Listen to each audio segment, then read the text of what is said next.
पिछले हफ्ते हमने बात की थी कि हमारे कॉलम और ब्रिक वर्क कैसे हों। इस हफ्ते हम बात करेंगे कि हमारी स्लैब कास्टिंग के बारे में, क्योंकि अब अगला हिस्सा घर की जो बनाने की इम्पोर्टेंट है वो स्लैब आता है ना। तो सबसे पहला क्वेश्चन जो लोगों का रहता है स्लैब कास्टिंग की, तो अब हमारी सेंटरिंग होनी है, तरापे लगने हैं, तो तरापे कितने प्रकार के होते हैं, किस किस टाइप के और कौन सा यूज़ करना चाहिए, उसके बारे में थोड़ा अपन बात करते हैं। जी बिल्कुल अनिरुद्ध जी। एक्चुअली अगर हम देखें मतलब थोड़े पुराने टाइम में देखें तो पहले जो कॉन्ट्रैक्टर्स यूज़ करते थे मतलब शटरिंग, उसमें नॉर्मली तरापे होते थे, पुराने तरापे जो लोहे के हमारे होते हैं 2x3 के होते हैं, 2 feet by 3 feet 2 feet by 4 feet के। बट अभी अगर हम लोग देखें तो हम लोग प्लाई ज़्यादा यूज़ करते हैं। प्लाई यूज़ करने का सबसे अच्छा फ़ायदा ये है कि आपको फिनिशिंग बहुत प्रॉपर मिलेगी। तो आपको कोशिश करना चाहिए कि आपको प्लाई यूज़ करना चाहिए जब आप फॉर्म वर्क कर रहे हैं। तो प्लाई जो हमारी रेगुलर 4x8 की जो प्लाई आती है, बिल्कुल सर, 4x8 की प्लाई। तो उसके फ़ायदे क्या क्या हैं अगर हम प्लाई यूज़ कर रहे हैं वर्सेस हम नॉर्मल जो तरापे हैं वो यूज़ कर रहे हैं, दोनों में क्या फ़ायदे उसके प्लाई के क्या है? देखिए, एक चीज़ तो यह है, आप अगर तरापे यूज़ कर रहे हैं तो सबसे पहली चीज़ ये होती है कि आपके तरापे जब पहली बार, तो अगर आप प्लाई यूज़ करें या तरापे तो आपको कोई फ़र्क नहीं महसूस होगा जब ये पहली बार आप खरीद के ला रहे हैं। बट जैसे ही आप 2 या 3 रिपीटेशंस आपके जो तरापे होते हैं उनका कर लेते हैं, तो जब हम लोग उस पर चलते हैं, पोरिंग होती है, उस पर थोड़ी सी डेंटिंग होती है, हम लोग उसको नीचे फेंकते हैं तो कुछ ना कुछ सर्फेस उसकी एंड्यूलेटेड होती है। तो इस एंड्यूलेटेड सर्फेस के कारण जो आपकी कॉन्क्रीट की सर्फेस है वो भी एंड्यूलेटेड आएंगी। प्लस आपके जॉइंट्स की अगर मैं बात करूं तो प्लाई का जो जॉइंट होता है वो बहुत माइन्यूट होता है, वो आपको पता नहीं चलता है। बट जब तरापे से तरापे का जॉइंट होता है वो लोहा है, तो अपने आप में वहाँ पे जिगजैगिंग की लाइन मिलेगी, प्लस छोटे छोटे तरापों के ढेर सारे आपको लाइंस और जॉइंट्स मिलेंगे, जिसके लिए एनी हाउ आपको प्लास्टर करना ही पड़ेगा।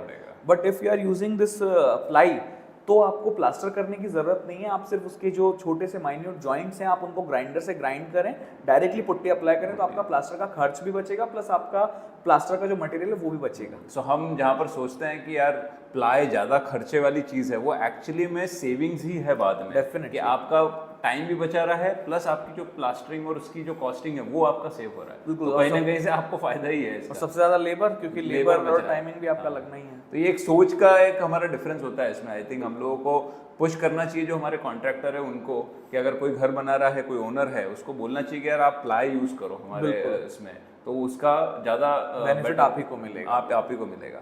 तो चलो ये बात तो इसकी हो गई है सेंटरिंग की। दूसरा अपन सेफ्टी पे आए, क्योंकि मुझे सबसे ज़्यादा इसी में डर लगता है कि जब हम बल्लियाँ लगती है और तरापे जब लगते हैं तो वो इतना अनस्टेबल दिखता है स्ट्रक्चर मुझे, क्योंकि जैसे मैं यूएस में था तो वहाँ पर हम लोग क्रॉस ब्रेसेस और एल्यूमिनियम की फ्रेम्स और यूज़ करते हैं, जैसे यहाँ पे भी गवर्नमेंट में प्रोजेक्ट में होता है। लेकिन जो घर के प्रोजेक्ट होते हैं उसमें सिर्फ लकड़ी की बल्लियाँ लगी रहती है और उनका कोई सेफ्टी मेजर नहीं होता है। तो हम सेफ्टी मेजर पर कुछ बातें करते हैं। तो आप बताइए क्या क्या पॉइंट हैं जो ध्यान रखने चाहिए कि आप बल्ली लगा रहे हैं, सेंटरिंग कर रहे हैं, तो सेफ्टी पर्पज से क्या होना चाहिए? वैसे तो अनिरुद्ध जी ऐसा है कि कोशिश करना चाहिए कि आप ये जो बल्ली वाला जो सिस्टम है, पतली पतली लकड़ी की बल्लियां लगाते हैं, ये सिस्टम इग्नोर करके आपको लोहे के पाइप यूज़ कर लेना चाहिए। बट इन केस आप अगर ये बल्लियां लगा भी रहे हैं तो पहली चीज़ ये है कि आप कम से कम मतलब 3 स्क्वायर फीट या 4 स्क्वायर फीट एरिया में एटलीस्ट एक बल्ली दें। 4 स्क्वायर फीट एरिया में एक बल्ली आप एटलीस्ट दें। और अभी नॉर्मली क्या होता है, हम लोग मतलब 8-8 स्क्वायर फीट पे, 6-6 स्क्वायर फीट पे और उससे ज़्यादा पे बल्लियाँ देते हैं, तो जो स्पेसिंग है बल्लियों की वो बहुत ज़्यादा हो जाती है। दूसरा, वो बल्लियाँ इतनी पतली ना हो कि 2 इंच की, 2.5 इंच की बल्लियाँ हम यूज़ करते हैं, एटलीस्ट 3.5 इंच प्लस की बल्लियाँ हम उसमें यूज़ करें।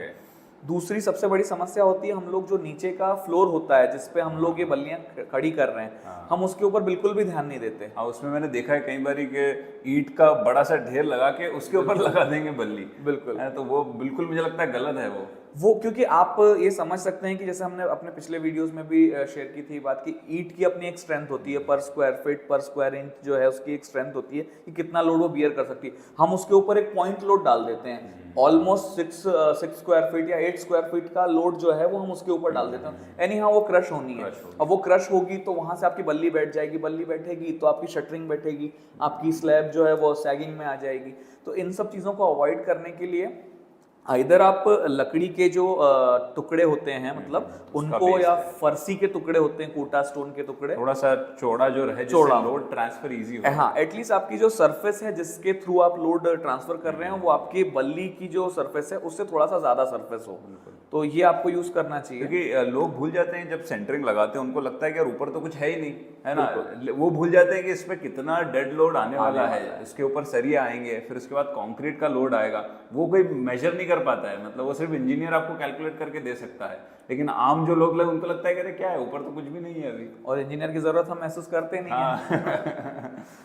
तो ये पॉइंट हो गए अपने सेफ्टी मेजर्स के सेफ्टी के ये हैं। अब ऊपर की सेफ्टी की बात करें, मान लो बल्लियां लग गई है, जब हमारी डेक सेट हो गई है, अब क्या क्या सेफ्टी प्रिकॉशंस हमें ध्यान देने चाहिए? अब नॉर्मली जो हम लोग देखते हैं कि यहाँ पे उज्जैन, इंदौर या हमारे आसपास के शहरों में तो नहीं होता है ये। हम लोग जब यूएई में थे हम लोग करते थे, प्लस मुंबई में, दिल्ली में जब हम लोग ने काम किया तो हम लोगों ने ये चीज़ की है कि हम लोग लाइफलाइन रोप जो होती है वो हम आउटर पेरिफेरी जो होती है बिल्डिंग की, तो आपकी जैसी डेकिंग हो जाती है, फॉर्मवर्क आपका कंप्लीट हो जाता है, तो सबसे पहले आप आउटर पेरिफेरी में लाइफलाइन रोप लगाते हैं। लाइफलाइन रोप आपकी एक लोहे का मोटा तार होता है जिसकी सहायता से ये है कि आप अगर अंदर ट्रेवल कर रहे हैं, तो आप अगर आउटर साइड पे हैं तो आप अपना बेल्ट जो है उस पर हुक करें और ट्रेवल करें, ताकि आप गिरने का जो फॉलिंग का जो प्रॉब्लम है वो आपका अवॉइड हो जाता है। तो दूसरा ये रहता है कि चलो अपनी ये बात हो गई है, इसमें फिर अपन आगे की बातें करते हैं कि अब भाई कंक्रीट की बात आ गई है ना, अब हमारी डेकिंग हो रही है तो उसके पहले रीबार होगा,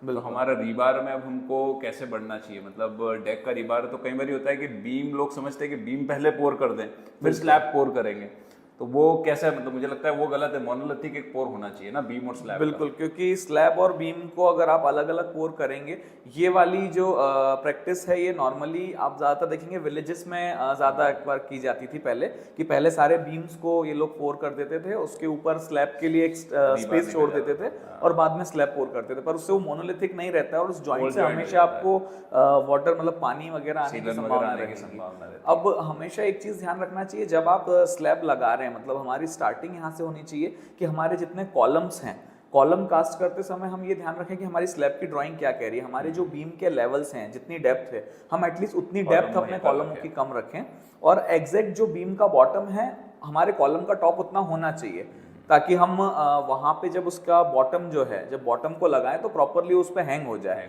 अदरवाइज फिर हम जब कॉलम कैप्स भरते हैं तो डेफिनेटली कॉलम कैप्स अलग से भरने पे वो टिल्ट होंगी, वो बल्जी होंगी, तो वो बहुत खराब स्ट्रक्चर लगेगा। तो सबसे पहला काम हमारा शटरिंग अप्लाई करने में ये है कि सबसे पहले लेवल्स, बिल्कुल सारे लेवल्स जो हैं वो ट्रांसफर कर लें आप। फिर आपकी अगर ये रूफ स्लैब है तो आपको एक चीज़ ध्यान रखनी है कि इसमें आपको थोड़ा सा स्लोप देना है, क्योंकि जहाँ पे आपको पानी निकालना है वहाँ पे, बाकी अगर ये इंटरमीडिएट स्लैब्स हैं तो आपको स्लोप नहीं देना है बिल्कुल।